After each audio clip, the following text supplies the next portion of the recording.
Thought I'd do a quick podcast on the use of psychedelics in spiritual development and the development of the ego. I was having a conversation with a good friend of mine. He's big into shamanism and the role of psychedelics. He's a big believer that they should be legalized and made freely available. I'm not quite at the point where I believe them to be, they should be freely available per se, although I don't think they should be illegal.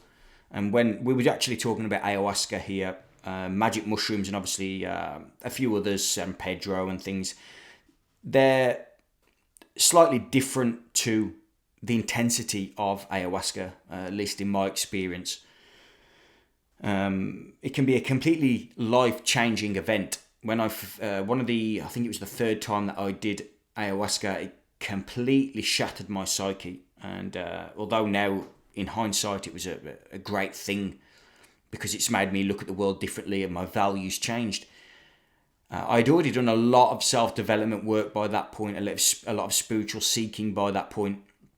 So I had a little bit of a reference point that I could handle that, and I knew who to speak to, and there was always someone on the other end of the phone if I needed them. If people just fall into ayahuasca, and I'm guessing mushrooms as well with a big dose, and other things, I think that could be very problematic for them if their psyche gets completely torn apart like mine did. Then I don't know how they'd function. I couldn't do any work for a couple of weeks. Very, very paranoid. Not suicidal in the sense that I thought I was going to, kill myself or wanted to kill myself or anything. But at the point where I thought, I can understand at this point suicidal thinking, suicidal thoughts. Complete obliteration. I didn't know what on earth was going on at the time. And when I was speaking to my friend about this, he was more of the opinion that it always works out to be a benefit. And although that goes for everything in life, I think we need to be very careful when suggesting people take these sacred plants. And if we use ayahuasca again as the main plant that I'm talking about here, it's so intense. And if it's done in the right environment, can completely change your outlook on life in one evening. As they say, it's numerous years of therapy in one night. I have experienced that. I don't know if it was years of therapy, but it was so intense that I know that the average person who has done very little ego development work, who has no spiritual grounding, they could go into a state of psychosis. Most people are neurotic anyway. So when the mind is being picked apart like this and you have to come face to face with the suppressed and repressed emotions that you've got going on, a lot of people cannot handle that in such a short amount of time. That's why a very skilled therapist can pick that apart and do it over a period of time. Ayahuasca does not give you that time. You have to deal with it there and then. Yes, it's a healing process and it's very, very sacred, but is it for everybody? Most certainly not. And I see a lot of people who do it. They go out to the world and tell everybody else about it, how magnificent it was and how it could help them. And I think that's a very dangerous place to be. When I say she, I mean the Madre, Mother Ayahuasca. When she does call, you know if it's called you. And that doesn't generally come through other people from my experience.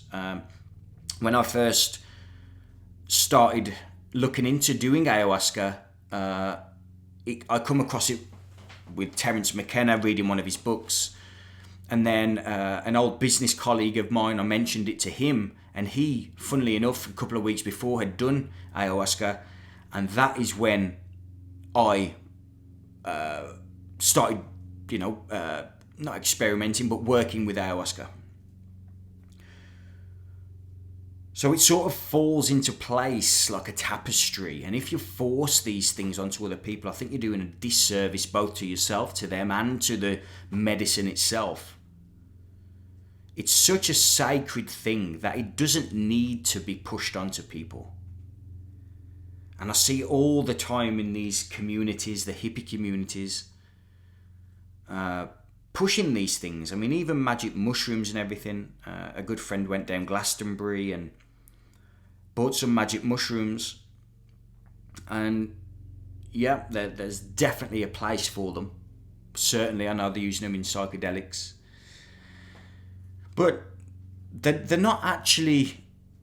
the higher levels of consciousness, there is no need for psychedelics per se. They're more to do with the ego and more to do with the picking apart and the undoing of the conditioned mind, more than they are any real spiritual development work.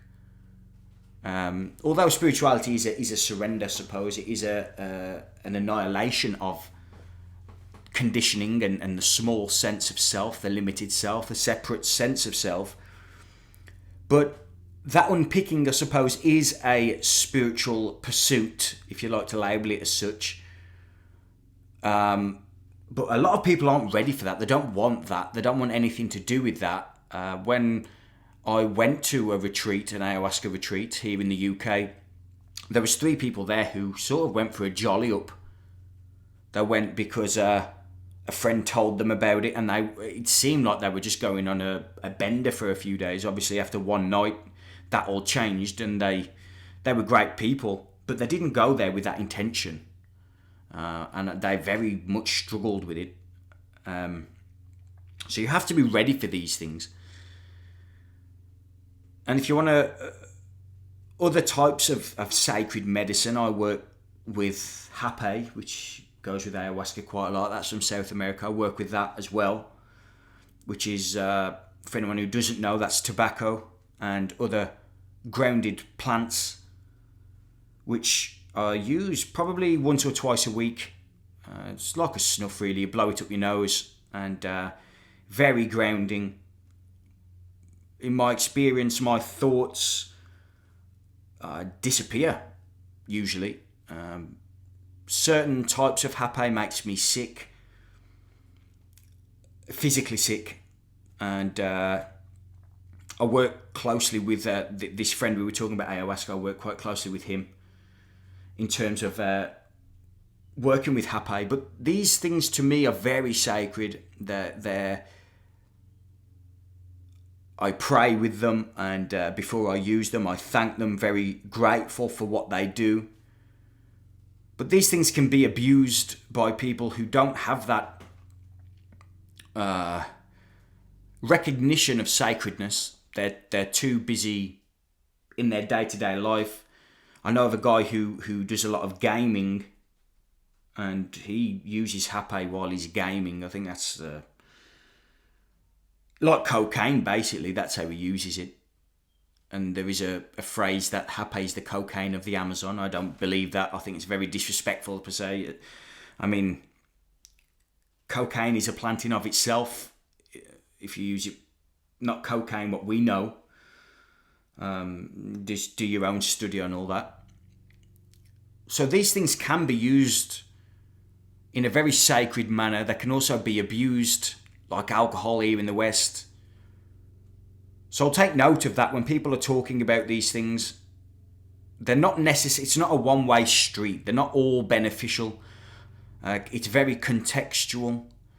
We're not some enlightened people or beings because we use them.